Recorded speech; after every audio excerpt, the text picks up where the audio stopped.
สวัสดีครับท่านกับบริษัท ERP Factory Soft นะหลังจากที่เราติดตั้งโปรแกรมแล้วต่อไปเราจะเข้าสู่ในส่วนของการเทรนนิ่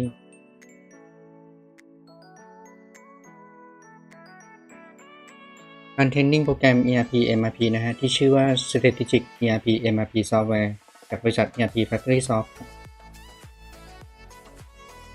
เราจะทำการเทรนนิ่งจากโจทย์การทำงานของระบบโรงงานอุตสาหกรรมเลยนะฮะ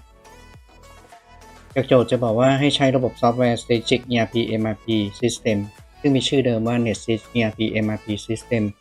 เพื่อจัดการข้อมูลสารสนเทศในทุกแผนกของโรงงานการผลิต Radial Precision Motor ซึ่งมันเป็นงานประกอบนะครับเพราะมีความซับซ้อนมากกว่างาน Single Part ถ้าเกิดเราทำโจทย์ตรงนี้ได้แล้วเนี่ยงาน Single Part ก็จะง่ายกว่านะครับเริ่มตั้งแต่การสั่งซื้อวัตถุดิบจากซัพพลายเออร์นำมาผลิตและประกอบชิ้นส่วนเป็นขั้นตอน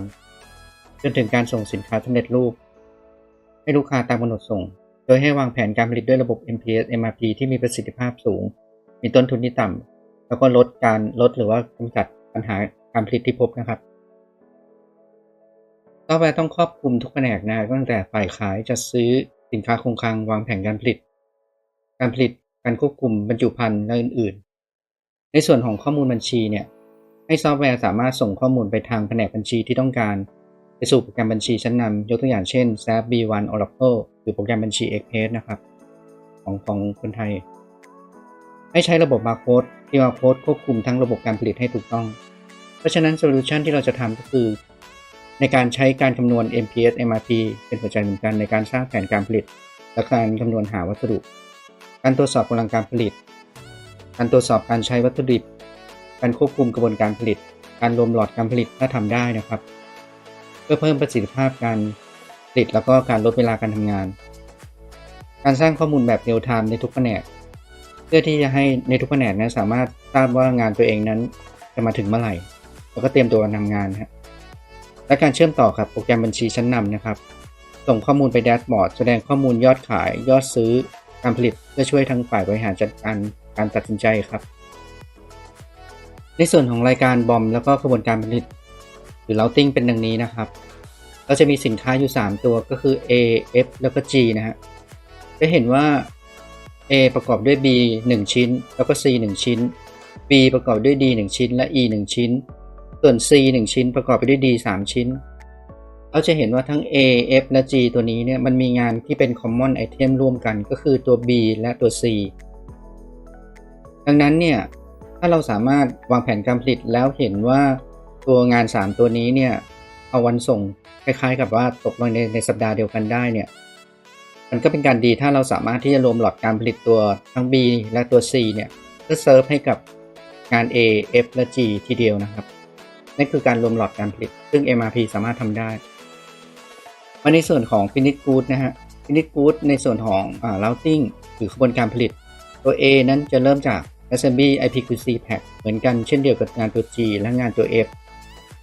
ส่วนงาน Assembly นะครับตัว B และตัว C นั้นกระบวนการผลิตจะเป็น Bank PS IPQC และ NT ส่วนงาน C นั้นจะเป็น Bank PS จะมีฟอร์มเข้ามาขั้นกลางนะครับแล้วก็ IPQC และ NT เราจะมีโจทย์การทำงานดังนี้นะครับเราจะมีรายการคงค้างมาจากเมื่อวานจะเป็นข้อมูลสินค้าคงค้างเริ่มต้นคือเราจะมีวัตถุดิบ D คงค้างอยู่120ชิ้นวัตถุดิบ E 0ชิ้นนะฮะจะมีงานประกอบที่ค้างอยู่ในไลน์งานประกอบ B จำนวน300ชิ้นและงานประกอบ C จำนวน0ชิ้นแล้วยังมีคำสั่งซื้อคงค้างที่เปิดไปแล้วแต่ว่าของยังไม่มาส่งนะครับก็คือจะเป็นงาน outstanding PO หรือว่าคำสั่งซื้อที่เปิดคงค้างอยู่ของวัตถุดิบ E จำนวน700ชิ้นครับโจทย์การทำงานก็คือให้ทำการรับออเดอร์ของลูกค้า2เจ้านะครับก็คือจะเป็น Able และ BTA จะเป็นข้อมูลอยู่3ส่วนก็คือส่วนที่1เป็นส่วนของลูกค้า Able สินค้าตัว A จำนวน200ชิ้นและสินค้าตัว F จำนวน300ชิ้นกำหนดส่งวันที่20เดือน8 2024ครับขอโทษอีกอันนึงจะเป็นลูกค้า Able เหมือนกันสินค้าเป็นตัว A จำนวน500ชิ้นแล้วก็ F จำนวน550ชิ้นกำหนดส่งวันที่30เดือน8 2024และลูกค้า BTA สั่งสินค้าคือตัว G จำนวน600ชิ้นกำหนดส่งวันที่30เดือน8 2024เช่นเดียวกันโด Solution ก็คือเราจะใช้ระบบ Strategic ERP MRP ตัวนี้เนี่ยเพื่อคำนวณและสร้างแผนการผลิตและแผนการสั่งซื้อวัตถุดิบทำการผลิตติดตามการผลิตด้วยระบบบาร์โค้ดจนถึงขั้นตอนการบรรจุภัณฑ์และออกอินวอยซ์พร้อมทั้งส่งข้อมูลไปทางบัญชี SAP B1 ต้องพิสูจน์ว่าวัตถุดิบและงานประกอบถูกใช้จนหมดนะครับเหลือเพียงสินค้าสำเร็จรูปเท่านั้นที่พร้อมขาย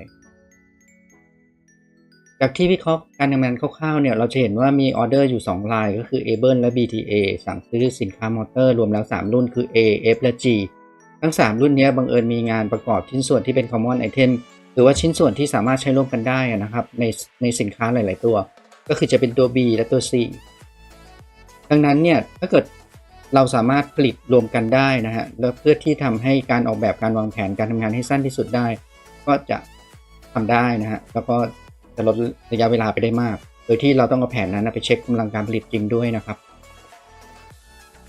แผนภาพคร่าวๆที่เราจะเดินนะครับก็ตั้งแต่เราเริ่มเปิดรับ Order นะครับแล้วก็คำนวณ MRP ทำการเปิด PO รับของเข้ามาที่ Warehouse นะฮะแล้วก็ในทุกๆวันไปวางแผนการผลิตกดปุ่มเดียวแล้วก็คำนวณแผนการผลิตที่เมื่อวานนั้นทำการผลิตไว้มีของดีของเสียอยู่เท่าไหร่แล้วก็เปิดเป็นwork order หรือกำลังไปสั่งผลิตนะครับแล้วก็เดินรายการผลิตต่อไปเรื่อยๆจนกระทั่งถึง packing ครับแล้วก็ส่งข้อมูลไปทางบัญชีแล้วก็ออกแดชบอร์ดนี่คือสิ่งที่เราจะทำนะครับ